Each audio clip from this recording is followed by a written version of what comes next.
I didn't make it happen and Puffy didn't make it happen. One night I was at my house and Puffy's son was over about like 9 o'clock. And I'm like, cuz, what time you going home? And he like, I'm spending the night. I'm like, did you tell your dad? He like, nah, my mom dropped me off. So Kim, rest in peace, was connecting my kids with Puff kids, and they formed a friendship. When I want my last words to be, I did it. I say a week before he best of friends, 2 days before, I don't think he liked me because we was in New York and went and did an interview and was asked, how do I feel about Puffy and Biggie? And I was like, I like them. I want to do some music with them. And that just rubbed. Take another shot.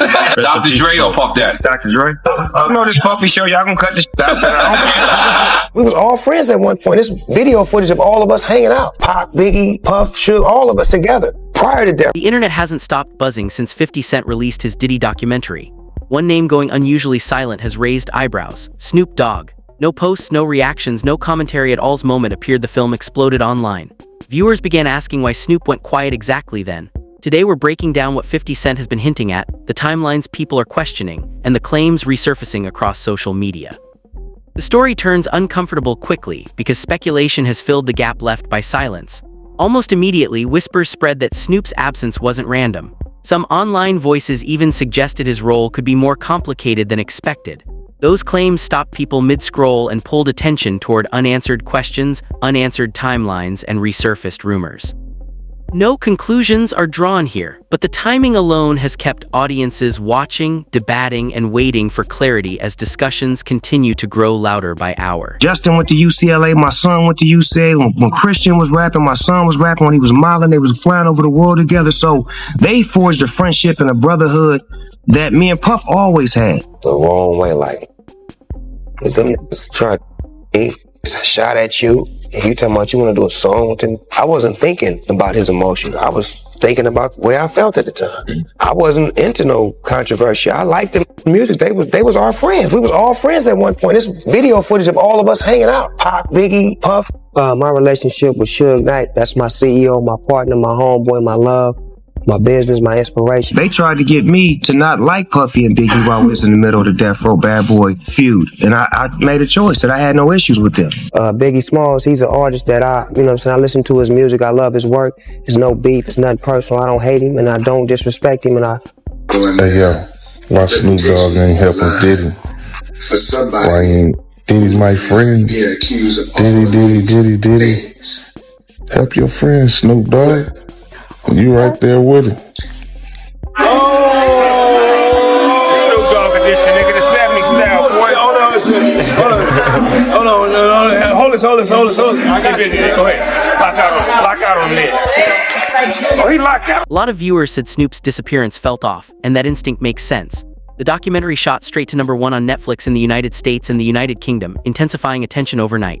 The timing raised eyebrows. The second the film dropped, Snoop vanished from social media. No Instagram posts, no tweets, no commentary whatsoever. For an artist usually vocal, visible, and tuned into hip-hop conversations, that silence stood out immediately. So this is what people are examining now. Why did Snoop step back exactly when Diddy became the center of discussion? What are online commentators claiming about possible involvement? And why are old stories, archived clips, and long-buried allegations resurfacing now? Some rumors reference Kim Porter, suggesting connections between Snoop and Diddy that were never meant to be public. That context matters because their relationship wasn't casual. They moved within the same circles, shared family ties, and overlapping histories that complicate interpretations today and fuel speculation online again.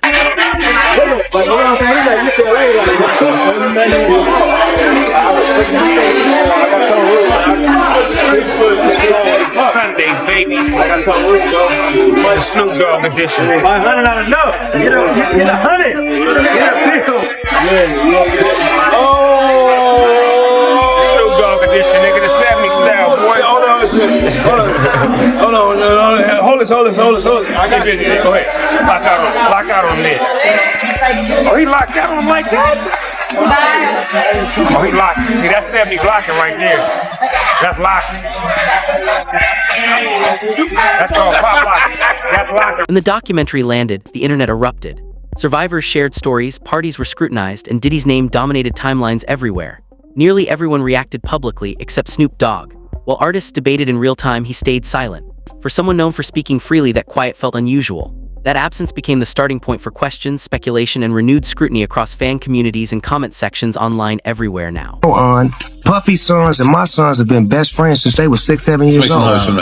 I didn't make it happen and Puffy didn't make it happen. One night I was at my house and Puffy's son was over about like 9 o'clock and I'm like, cuz, what time you going home? And he like, I'm spending the night. I'm like, did you tell your dad? He like, nah, my mom dropped me off. So Kim, rest in peace, was connecting my kids with Puff kids, and they formed a friendship and a bond.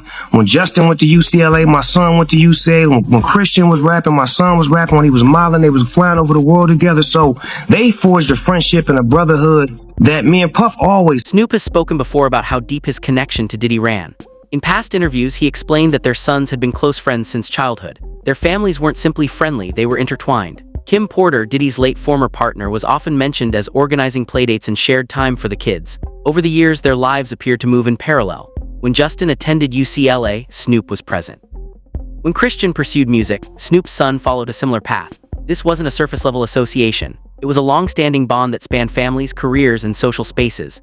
That closeness is where questions begin for some observers. When someone you're that connected to faces serious allegations and your response is total silence, people notice.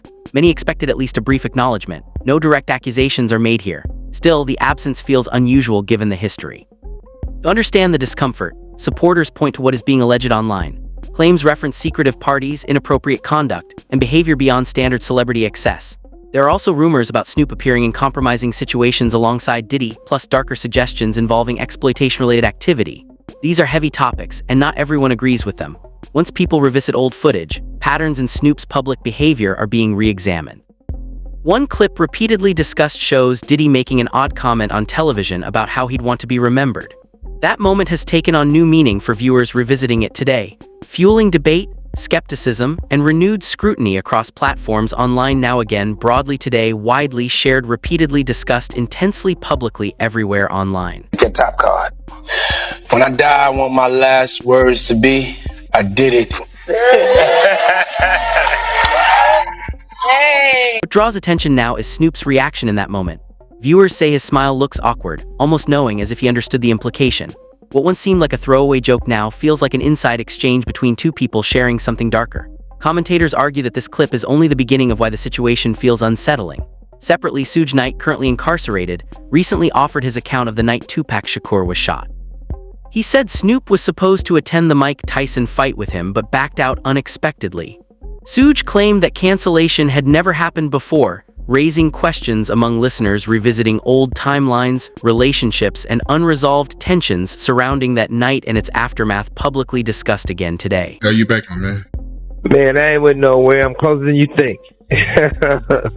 Yeah, man, I had to run it back. I mean, the people rock with you, so, it was only right, man. So I gotta ask you, because over the years, man, there's been a lot of confusion. When Tupac got shot in Vegas, was Snoop at the hospital?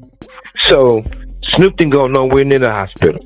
So when it happened, as you know, for some strange reason, but now we know the real reason, Snoop did not attend the fight with us or the club, the after party at Club 662.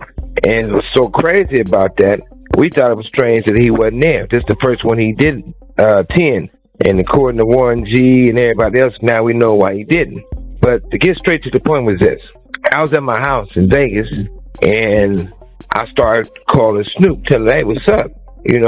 Like, it's something wrong with this situation. Pac in the hospital, come holler at him, come check on him.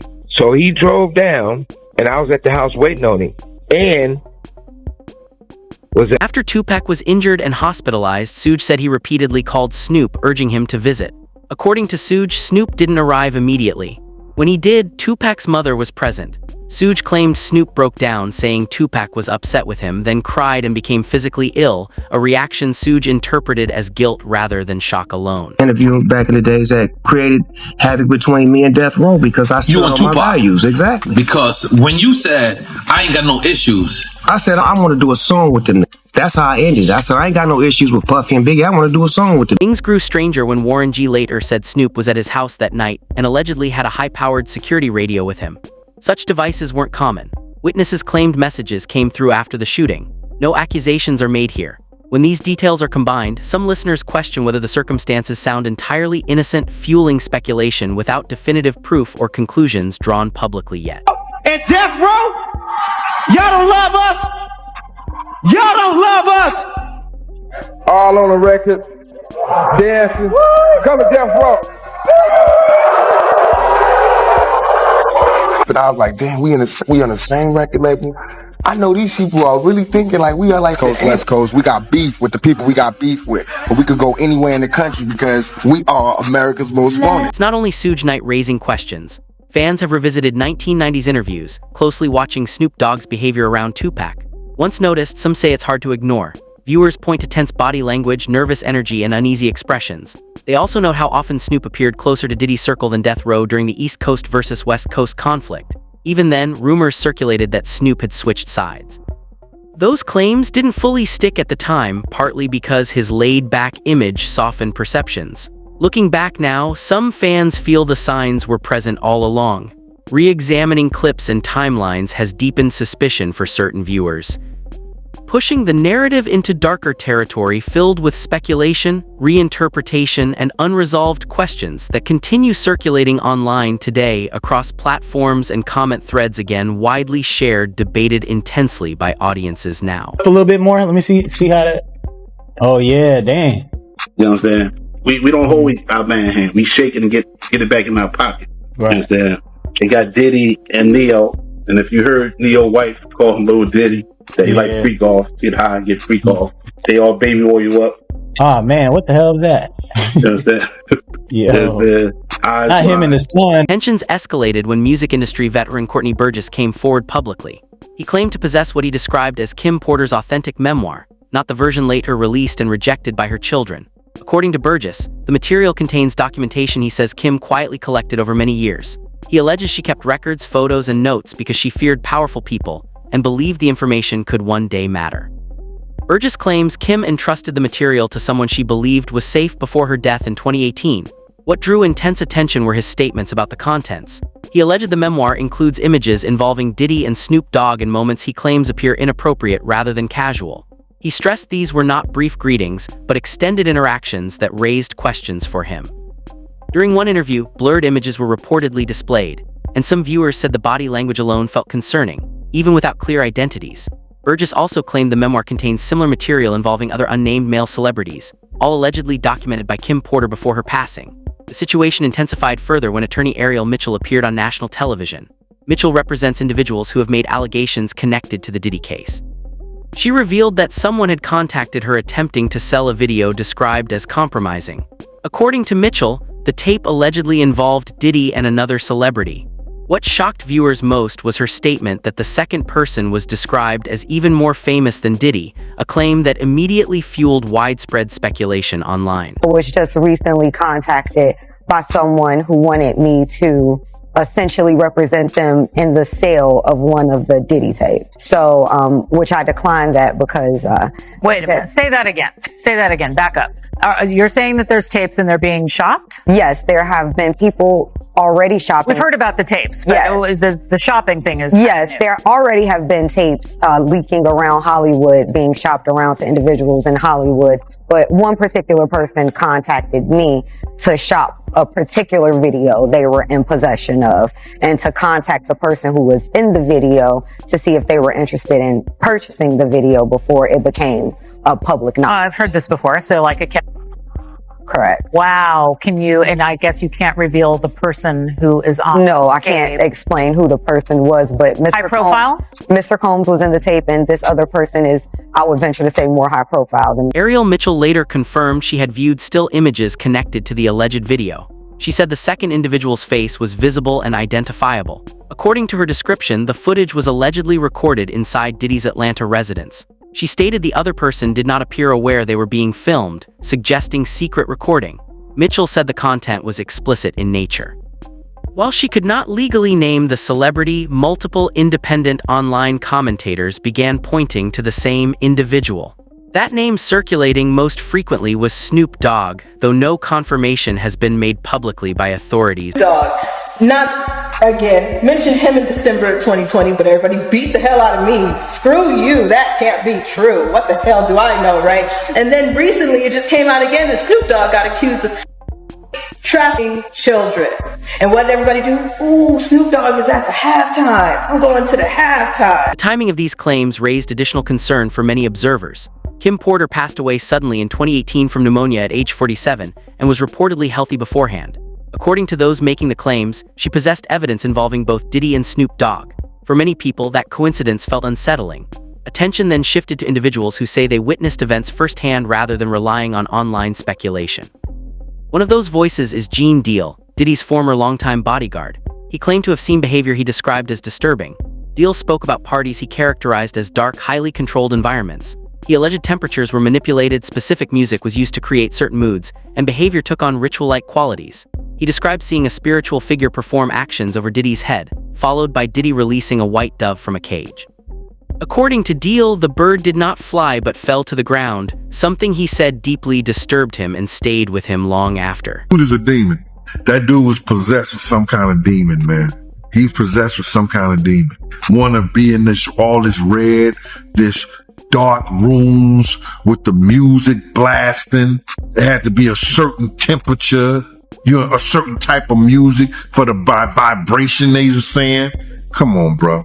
And I don't care what nobody say, man. And like, when people still talk and keep on talking, if that priest ever come out and he talking, if people keep talking, you'll find out that a lot of shit that Gene Deal has said has been the truth and nothing but the... What unsettled many people further is that multiple individuals now claim Snoop was present at gatherings like those described. They allege he wasn't simply attending ordinary parties, but was connected to the darker side of what was occurring. That again redirected focus to why Snoop went silent as these discussions resurfaced. The story extends beyond industry insiders. A woman named Ally Carter has spoken publicly for years about surviving child exploitation. As early as 2020, she publicly named both Diddy and Snoop Dogg in her allegations. At the time, her claims were widely dismissed, and she faced online harassment. Now, some observers believe parts of her warnings resemble current allegations. Carter has claimed that Snoop holds more power and influence within these circles than Diddy. She stated that accusations involving Snoop surfaced in December 2020, but never advanced. Despite that, she noted his public image remained untouched, including high-profile appearances like the Super Bowl halftime show. Carter questioned why some figures are quickly canceled while others remain protected. She framed the issue as selective accountability shaped by popularity and public affection. Her comments have resurfaced as people re-examine old statements in light of current discussions. No claims have been proven, but for some observers, the overlap between past warnings and present allegations feels too close to ignore, fueling renewed debate about power, protection, and who is believed. That Snoop Dogg and Diddy were best friends with Tupac. Diddy is like a black Clinton. Anybody know that? Everybody say don't mess with Diddy. Diddy is like a black Clinton, because there's a black, so they say that nobody messes with Diddy. There's a reason for that. You can ask Kanye. He'll tell you. He's trying to. He really trying to, but in a minute he's gonna get a little sick. Probably not Martin Luther King, that's a whole other story. Martin Lawrence, that running out in the middle of the street acting a damn fool. He's probably gonna have one of those reset issues or something like that. And then I'll start it too that, Kanye didn't, but he's trying to. But then, programming breaks and then it clashes. She also discussed the connection between Snoop, Diddy, and Tupac, suggesting they were once close but implying betrayal occurred behind the scenes. She described Diddy as someone few dared challenge and suggested others, including Kanye West, attempted to speak out before going quiet. When asked about evidence, supporters point to reports that federal investigators seized digital materials from Diddy's properties. Multiple sources claim Snoop's name appears in sealed testimony. None of this has been confirmed publicly, but the claims continue circulating widely. Or Suge Knight. Damn, give me a shot. I love that. Give me a mother shot too. I can't choose neither. Tupac or Nipsey. Just take a shot. Take another shot. Dr. Dre or Puff Daddy. Dr. Dre. I know this Puffy show. Y'all gonna cut this out. Attention then turns to Snoop's history with Tupac. Critics highlight stories Snoop has told over the years that others later disputed, including a claimed encounter with Nas. Members of Tupac's circle reportedly denied it occurred. This has fueled theories that Snoop inserts himself into Tupac's narrative to protect his image and legacy over time. A week before we was best of friends. 2 days before I don't think he liked me because we was in New York and went and did an interview and was asked, how do I feel about Puffy and Biggie? And I was like, I like them. I want to do some music with them. And that just rubbed Cuz the wrong way. Like, then some tried to me, shot at you, and you talking about you want to do a song with him. I wasn't thinking about his emotions. I was thinking about the way I felt at the time. I wasn't into no controversy. I liked the music. They was our friends. We was all friends at one point. This video footage of all of us hanging out. Pac, Biggie, Puff, Suge, all of us together. Prior to, I never seen myself getting involved. Even when he played the video for me to Hit 'Em Up. Even when he played Hit 'Em Up, the song, I didn't like the song. Did you feel like it was I didn't too like much? it. I didn't like it. Like, it wasn't like the shit to me. Like, it was buying more problems, cuz. Gangsters is everywhere. They make them everywhere. And I think when he got with us, he got to the mind state that we the motherfuckers. And ain't nobody like us. Always people like us everywhere. Combined with his frequent references to Tupac, unexplained absence the night Tupac was shot, and later hints from insiders, some believe a different narrative emerges. The discussion darkens further with theories about industry tests tied to success.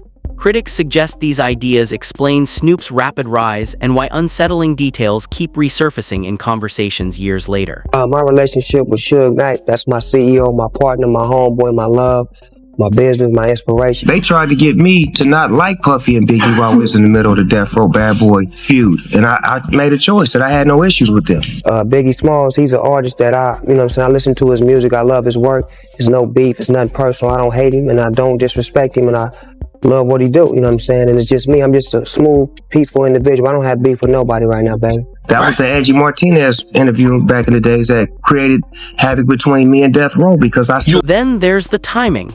As allegations against Diddy gained traction, Snoop experienced a surge of positive publicity. He was named an honorary Team USA coach, praised for being fun and approachable, and became a dominant presence in commercials, sports coverage, and family-friendly media. Critics argue the shift felt coordinated rather than coincidental. To them, it appeared like a strategic image flood designed to redirect public focus and soften perception before uncomfortable questions could gain momentum across mainstream conversations and media platforms nationwide. I had to bring you back. This documentary got everyone talking, man. A lot of people want to know why you wasn't in it, man. Well, first and foremost, I thought I was going to be in the documentary at first until I started talking to director. I think her name is Stapleton. I don't know her name. I don't know, man. Me and 50 talked like 45 minutes. The producers had been calling me and everything. So this one night, 50 called me up and, they got him on the phone, man. He was just talking. We was talking about old time shit, sit down with Black Hands, sit down with, with Puff Kids, the whole Puff situation, and this documentary that he's going to be doing. You know what I'm saying? So I told him that I was going to, have Kirk and Tim. Kirk will be the one who talk about the business part of it. Tim would be the one who talk about the growing up phase with Diddy and everything and over there working in the record industry with him and stuff like that. They was like family. And I was going to talk about, the street stuff, what was going on with Bad Boy, with the security, with Wolf, with... Industry insiders often reference coded language when discussing situations like this. Instead of speaking plainly, they allegedly use phrases like sitting in the director's chair or on the director's lap. According to critics, these expressions imply compromising circumstances rumored to fast-track careers. Some observers believe Snoop's rise fits that pattern. He went from being one successful rapper among many to a figure seemingly everywhere. Massive brand deals, endless opportunities, and consistent protection followed. Critics argue that level of insulation rarely happens randomly. The theory circulating online is that Snoop didn't simply witness questionable behavior and move on. Instead, some claim he became part of the system itself, benefiting from it while remaining shielded. That theory brings the discussion back to the central question. Why did Snoop disappear precisely when 50 Cent's documentary dropped? For skeptics, the timing feels intentional. For others, it's coincidence. But the silence continues, fueling debate, speculation, and deeper scrutiny across platforms. Okay, man, you can't get them to stop. I went to the trailer. I was like, yo, just chill. He was like, get out of here, man. Nah, he's going, no, it's legal, bitch. It's legal. Why you want to mess up my day? Several points continue resurfacing in discussions. Reports claim federal investigators seized video evidence from Diddy's properties. An attorney publicly confirmed that tapes exist allegedly involving celebrities more famous than Diddy. Multiple independent sources keep suggesting Snoop may appear in those materials. Kim Porter is said to have documented aspects of Diddy's relationships before her death. Individuals claiming first-hand knowledge are now speaking out. Through all of this, Snoop has offered no response. No statements, denials, or legal action, just silence. That silence unsettles many observers. People ask whether someone falsely accused would remain completely quiet. Wouldn't they address it publicly or take legal steps? Snoop has done none of that. For someone usually vocal online, the absence feels deliberate to critics. Many no longer describe it as loyalty, but as self-preservation. According to some sources, investigations remain ongoing behind the scenes. Names are expected to surface as cases develop. Snoop's name is repeatedly mentioned in claims about sealed testimony not yet public. That's why some believe 50 Cent knows more than he has revealed. Supporters argue this explains why the documentary was made and why cryptic hints have appeared over the years. Whether any of it proves true remains unknown. But the unanswered questions, overlapping allegations, and sustained silence ensure this story continues unfolding, with many believing the spotlight has only just begun shifting. I rapped on stage tonight with 50 Cent. I did PIMP, and he didn't give me no money. It's a surprise that he came out, but he left, and I continued to perform. So I guess I'm gonna take his car and we're gonna call it even. And I came out, and the car was gone. I'll be back, cuz. I'm finna take the car for a spin, cuz. He actually went to the car and got in the car because the keys are in there. Like, and the guy is supposed to be like valet. I was like, where did the car go? He said, Snoop took the car. I said, what? I'm like, how you just let him take my car? And he was like, no. It's like, yo, he came, he walked around it. 50. You leave some money in there for me, cuz? Now the question is yours. Was Snoop's silence coincidence or self-preservation? Do you think 50 Cent knows more than he's saying? And if more evidence emerges, how should fans respond to artists they've supported for decades? Share your thoughts in the comments. If you want to stay updated as developments unfold, consider subscribing. This story continues evolving, and many believe the next chapter could change how these figures are viewed permanently.